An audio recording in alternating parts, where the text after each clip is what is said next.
Hello everyone. तो चलिए start करते हैं अपनी वीडियो। और इससे पहले ये हमारा 6th पार्ट है क्लास 12 के बिजनेस स्टडीज़ के चैप्टर 11 का, जो कि है आपका मार्केटिंग मैनेजमेंट। तो इससे पहले मैं ऑलरेडी 5 वीडियो अपलोड कर चुका हूँ। ये छठा वीडियो है। जो हमारा लास्ट वीडियो था उसके अंदर हम लोगों ने बात की थी कि भैया देखो, मार्केटिंग मैनेजमेंट के अंदर एक चीज़ होती है मार्केटिंग मिक्स, जिसके अंदर 4 पी होते हैं। तो उसका जो पहला पी होता है प्रोडक्ट। प्रोडक्ट मिक्स के अंदर हमने दो चीज़ों की बात की अपने प्रीवियस 2 वीडियोज़ में। एक में हमने बात की है ब्रांडिंग की, एक में बात की है हमने पैकेजिंग की। आज हम बात करने वाले हैं किसकी? लेबलिंग की। तो चलिए बिना किसी देरी के स्टार्ट करते हैं फिर। लेबलिंग होता क्या है? तो लेबलिंग का अर्थ जो होता है, देखो हिंदी इंग्लिश दोनों में लेबलिंग ही कहते हैं। तो लेबलिंग का अर्थ है पैकेज पर पहचान चिन्ह अंकित करना। यानी कि बेसिकली लेबलिंग का मतलब क्या होता है? Meaning of labelling is to put identification mark, to print identification mark on your packet is known as packaging, sorry labelling. ठीक है, कि पैकेट पर अपना आइडेंटिफिकेशन मार्क डालना, ये क्या होता है? हमारा लेबलिंग। लेबल सूचना का स्रोत है, यानी label is a source of information.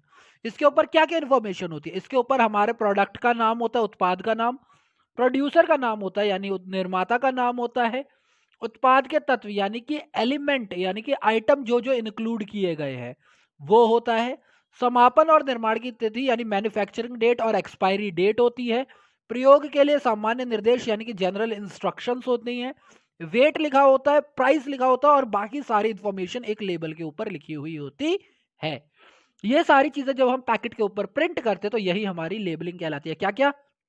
Product का नाम, प्रोड्यूसर का नाम, आइटम ऑफ मैन्युफैक्चरिंग की क्या क्या चीजें डाली गई, इंग्रेडिएंट जिन्हें हम लोग कहते हैं, date of manufacturing, date of expiry, general instructions अगर कोई दवाई वगैरह है या कोई लोशन वगैरह है, ठीक है, या कोई भी मेडिकल चीज है तो उस पर या जनरल निर्देश जो दिए जाते हैं, वेट, प्राइस, ये सारी चीजें लेबल के थ्रू लिखी जाती है।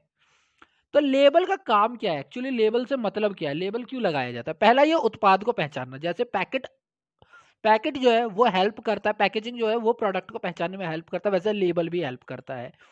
विभिन्न प्रकार के उपलब्ध उत्पादों में से उत्पाद को पहचानने में लेबल ग्राहकों की सहायता करता है।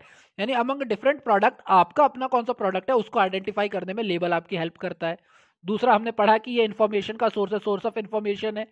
इसमें जितने भी हमारे प्रोड्यूसर और प्रोडक्ट संबंधी जितने भी हमारे इंफॉर्मेशन होती है वो सारी छपी हुई होती हैं। देन तीसरा है श्रेणियन में सहायता। क्या होता है कि लेबल की सहायता से उत्पादों को विभिन्न वर्गों में वर्गीकृत किया जा सकता है। जैसे कि आप लोग देख ही रहे हो कि अभी आपका वो आपने देखा होगा लेज है, लेज के कितने सारे फ्लेवर आते हैं, ब्लू, ग्रीन, रेड। एक तो पैकेट तो है ही कि वो पैकेट में बंद किया जाता है, लेकिन ये जो कलर चुने जा रहे हैं या लेज के ऊपर जो लिखा जा रहा है, जो प्रिंट किया जा रहा है, किसी में चिप्स के साथ अनियन होता है, किसी के ऊपर, ये लेबलिंग है ना। इससे क्या होता है? आप अपने प्रोडक्ट को डिफरेंशिएट कर सकते हो। जैसे यहाँ पर भी दे रखा है ब्रुक बॉन्ड का रेड लेबल, ब्रुक बॉन्ड का येलो लेबल, ब्रुक बॉन्ड का ग्रीन लेबल।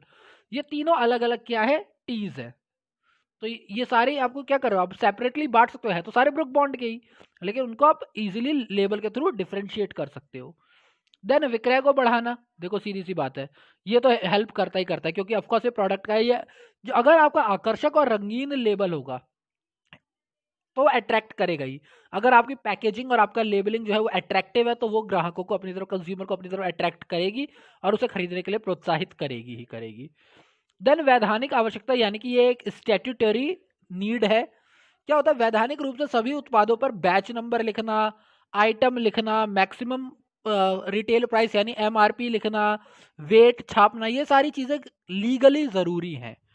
सिगरेट पर एक चेतावनी लिखना 30% वाले 40% वाले एरिया पर कि ये स्वास्थ्य के लिए हानिकारक है। जहरीली और खतरनाक सामग्री पर उचित मात्रा में उचित चेतावनियां लिखना, ये सारी चीजें क्या है? लीगल है, इसीलिए लेबलिंग लीगल भी होता है। अब इसके बाद, लेबल के बाद जो हमारी नेक्स्ट चीज आती है वो आता है मूल्य मिश्रण।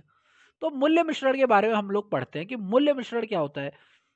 ये होता है हमारा सेकंड, हम लोग प्रोडक्ट मिक्स पढ़ चुके हैं, अब आते हैं हम लोग सेकंड पी पर, जो कि हमारा प्राइस मिक्स। हम लोग प्रोडक्ट मिक्स के बारे में, देखो मैं आपको दिखा देता हूँ एक बार फिर से, हमने जो 3 वीडियोस में किया है कि देखो यहाँ पर हमारे 4 पी थे। तो इसके अंदर ये प्रोडक्ट मिक्स है, पहला उत्पाद, इसके 3 पार्ट हम लोगों के पास थे, ब्रांड, पैकेजिंग, लेबलिंग, हमने ये तीनों 3 वीडियोस में निपटा ली हैं। अब हमें अपना चालू करना है प्राइस मिक्स। तो प्राइस मिक्स के बारे में थोड़ा सा पढ़ लेते हैं, देन आगे पढ़ेंगे कि प्राइस मिक्स होता क्या है। तो देखते जरा इसके बारे में। प्राइस मिक्स क्या होता है? कीमत ऐसा मूल्य है जिसे क्रेता द्वारा उत्पाद या सेवा के बदले विक्रेता को दिया जाता है, यानी कि price is a cost which a buyer pays to seller for the in exchange of product और सर्विस। ग्राहक इस तत्व के प्रति अत्यंत संवेदनशील होते हैं, यानी कि of course a consumer is very much affected, और यू कैन से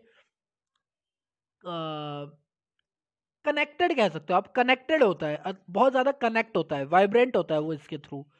वस्तु की कीमत वस्तु की कीमत वस्तु द्वारा प्रस्तावित प्रतियोगिता के अनुरूप होती है, यानी एक जो आपकी गुड्स का प्राइस है वो गुड्स के द्वारा जो कंपटीशन मार्केट में लाया जा रहा है उसके हिसाब से होगा।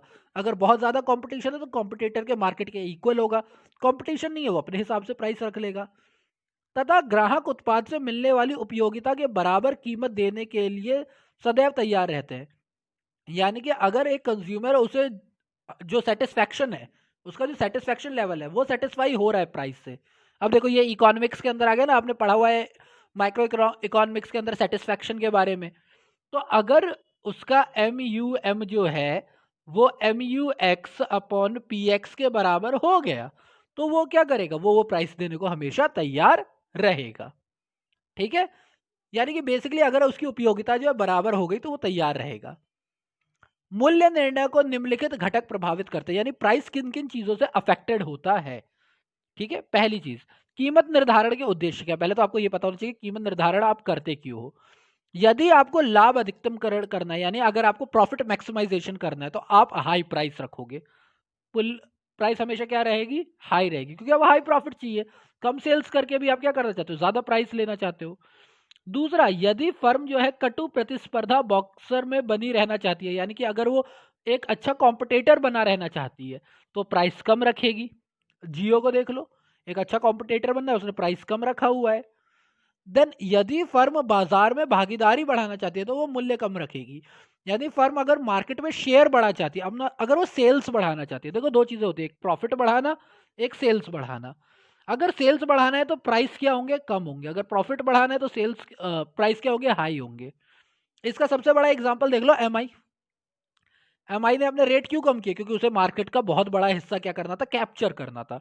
लेकिन वहीं पर आईफोन देख लो, उसे अपने प्रॉफिट और स्टैंडर्ड को मेंटेन करना है तो वो क्या कर रही है, प्राइस हाई रखे हुए उसने। सिंपल एग्जांपल है।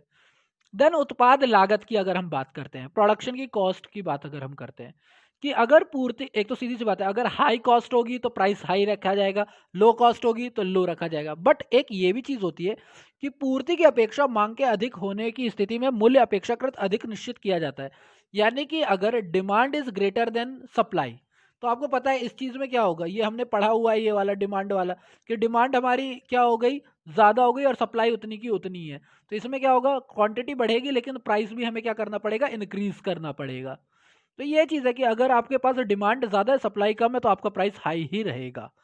दूसरा, प्रतियोगी फर्मों का मूल्य, यानी कि अगर आप एक परफेक्ट कंपटीशन मार्केट में हो या ओलिगोपोली मार्केट में हो तो आपको हमेशा, या फिर मोनोपोलिस्टिक मार्केट में भी हो, कंपटीशन मार्केट में हो, है ना, एकाधिकारी प्रतियोगिता बाजार, पूर्ण प्रतियोगिता बाजार या फिर अल्पाधिकारी बाजार, किसी में भी अगर आप हो तो आपको अपने कॉम्पिटिटर की प्राइस के हिसाब से ही अपना प्राइस रखना पड़ेगा। ठीक है, प्रतियोगी फर्मों के मूल्य पर विचार करना है, वरना आपकी प्राइस की वजह से उनकी डिमांड बढ़ जाएगी। देन होता है हमारा सरकारी नियम, गवर्नमेंट रूल।